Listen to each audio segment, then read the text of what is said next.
Hello दोस्तों, मैं फिर हाजिर हूँ एक नई कहानी के साथ। तो चलिए कहानी शुरू करते हैं। मेरा नाम ज्योति है। मैं मेरे पति कुणाल के साथ एक बड़े शहर में रहती हूँ। मेरे पति अच्छी नौकरी करते हैं। नौकरी करते हुए अभी उन्हें 2 साल हुए हैं। हमारी शादी को अभी 1 साल हुआ है। मैं शादी के बाद में उनके साथ यहीं रहने आ गई। उन्होंने एक अच्छी सोसाइटी में एक किराए का मकान लिया है। पास में कई बड़े बड़े घर हैं। यहाँ दिन भर कमरे में बैठे रहना मुझे अजीब सा लग रहा था। शादी को भी अब 1 साल हो गया था। कुणाल के ऑफिस चले जाने के बाद मैं दिन भर घर पर बोर हो जाती थी। शादी को 1 साल होने को था, लेकिन अभी तक मेरी गोद सोनी ही थी। घर पर अकेले बैठे रहकर मैं इन सब बातों के बारे में ज्यादा सोचने लगी। इसलिए मैंने सोचा कि मैं भी वापस जॉब करती हूँ, क्योंकि शादी से पहले भी मैं जॉब किया करती थी। हालांकि कुणाल इसके लिए मना करते थे। वो कहते थे कि वो अच्छा कमाते हैं तो क्या जरूरत है, लेकिन फिर भी मैंने उन्हें जैसे तैसे मनाकर जॉब ज्वाइन कर लिया। जॉब के साथ घर का काम करने में थोड़ी परेशानी हो रही थी, इसलिए मैंने सोचा कि घर में काम करने के लिए एक नौकरानी रख लेती हूँ। लेकिन बड़े शहरों में अच्छा काम करने वाली का मिलना बहुत ज्यादा मुश्किल होता है। इतनी जल्दी किसी पर विश्वास भी तो नहीं किया जा सकता। हमारी सोसाइटी में कई घरों में काम करने वाली आती थी। सोसाइटी में मैंने तलाश की, आसपास के घर में काम करने वाली से बात की, लेकिन कोई भी अब और ज्यादा काम नहीं लेना चाहती थी। इसलिए सभी ने मुझे मना कर दिया। मैंने यह बात कुणाल को बताई और उन्हें ही कोई काम करने वाली को ढूंढने को कहा। कुणाल ने कहा कि वो कुछ करते हैं। कुछ दिन के बाद उन्होंने घर पर एक काम करने वाली को रख लिया। कुणाल उन्हें पहले से ही जानते थे। शादी के पहले कुणाल वहां से अपने लिए खाना मंगवाते थे। उनका नाम मीना था। वो करीब 50 साल की होंगी। मुझे तो जैसे कि सुकून मिल गया हो। अब मैं अपनी जॉब आराम से कर सकती थी। सुबह और शाम का खाना बनाने का कोई झंझट नहीं था। घर में कोई काम करने वाला जो आ गया था, वो बहुत अच्छा खाना बनाती थी। कुणाल तो पहले भी उनका बना खाना खाते थे, तो उन्हें तो पता ही था, इसलिए वो उन्हें लेकर आए थे। मेरे पति सुबह जल्दी जॉब पर जाते थे। मैं उनके पास जॉब पर जाती थी और उनसे पहले ही आ जाती थी। मेरे आने तक मीना घर के काम करने के लिए आ जाती थी, इसलिए घर की एक चाबी उनके पास भी रहती थी। शाम को आते समय मैं कुछ देर सोसाइटी की महिलाओं से बात किया करती थी। लगभग सभी को अब मैं जानती थी। शाम को सोसाइटी की सारी महिलाएं भी घूमने के लिए बाहर निकला करती थी। ऐसे ही एक दिन जब मैं उन सब से बात कर रही थी, तब एक खबर मुझे पता चली। हमारे 4 घर छोड़कर ही एक परिवार रहता था। बड़ा रईस था। उनका वो खुद का घर था। उस घर में काम करने वाली एक लड़की करीब 18 साल की सुबह से घर पर नहीं थी। वो लड़की उनके घर का काम करने के साथ वहां रहती भी थी। वो आंटी बता रही थी कि सुबह जब जल्दी उठी तब वो लड़की घर पर थी ही नहीं। फोन किया तो उसका फोन भी स्विच ऑफ था। सोसाइटी में किसी ने उसे आते जाते नहीं देखा। वो आंटी कहने लगी कि घर देखना होगा, क्या पता कहीं कुछ लेकर तो नहीं गई।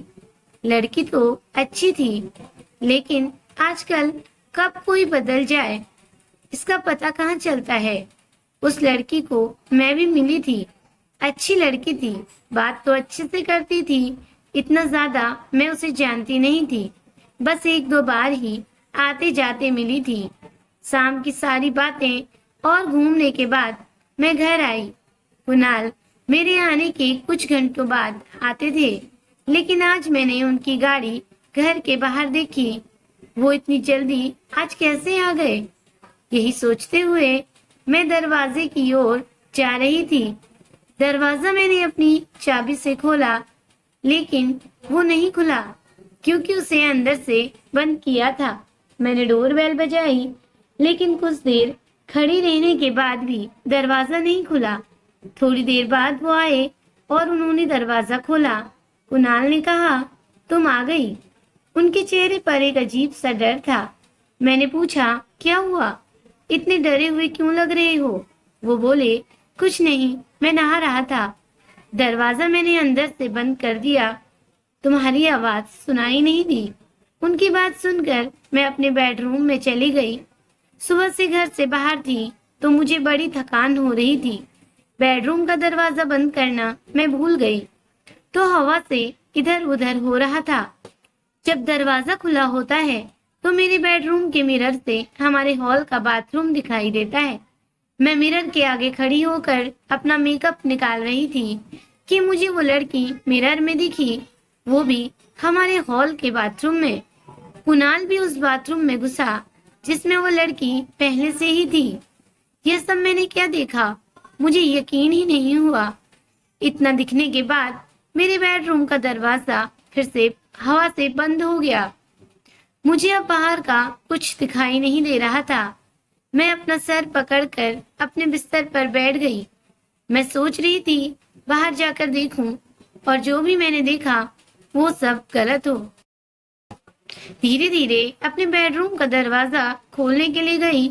मैंने दरवाजा खोला तो बाथरूम का दरवाजा खुला था, लेकिन कुणाल और वो लड़की दोनों ही वहां नहीं थे।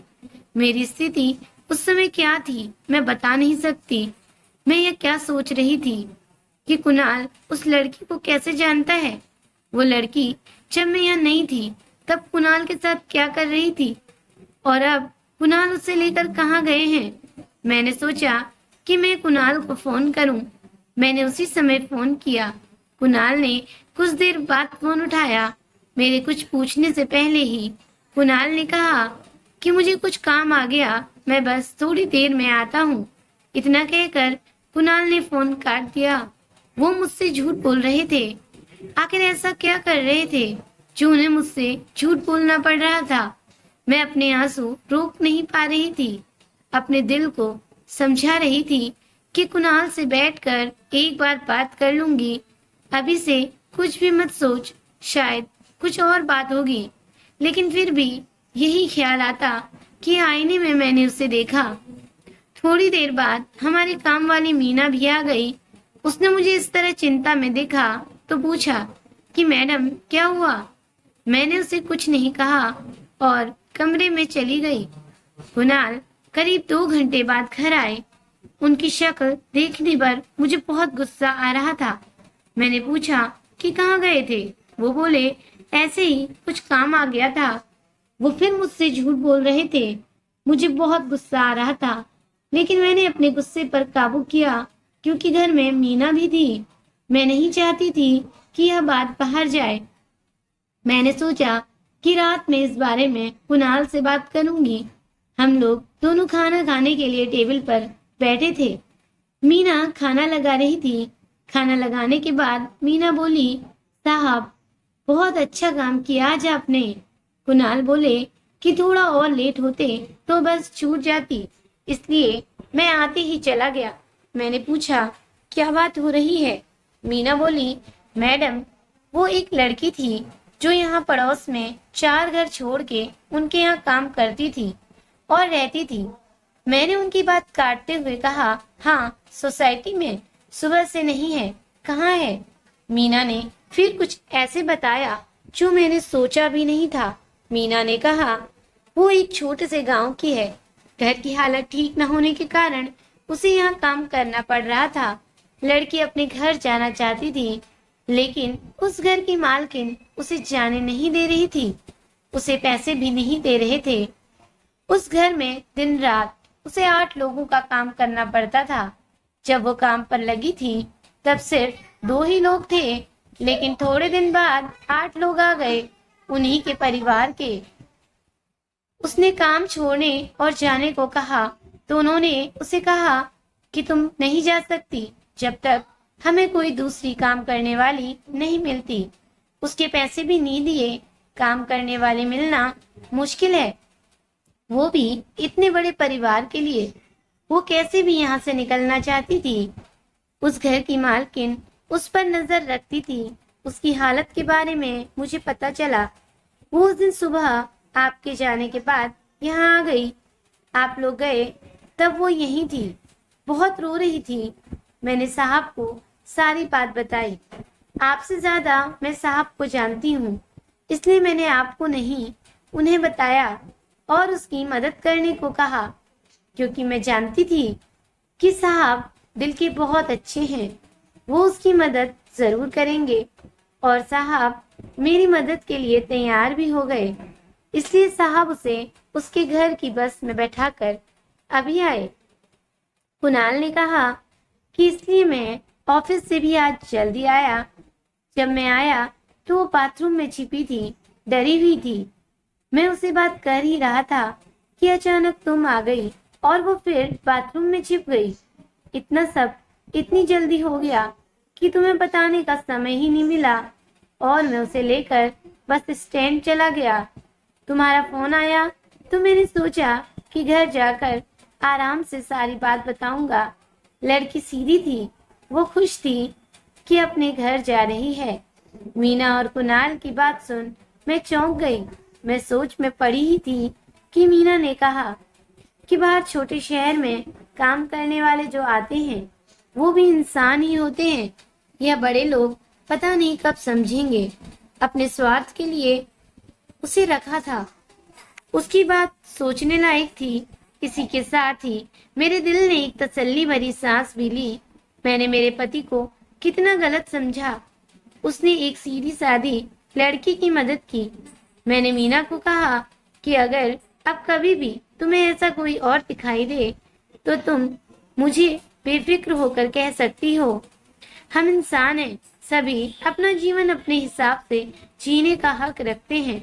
तो दोस्तों, आज की कहानी हमें सिखाती है कि हमेशा वो सच नहीं होता जो हमें दिखाई देता है। इसलिए पूरी बात जाने बिना कोई भी फैसला ना करें। स्टोरी फुल वॉच करने के लिए धन्यवाद दोस्तों।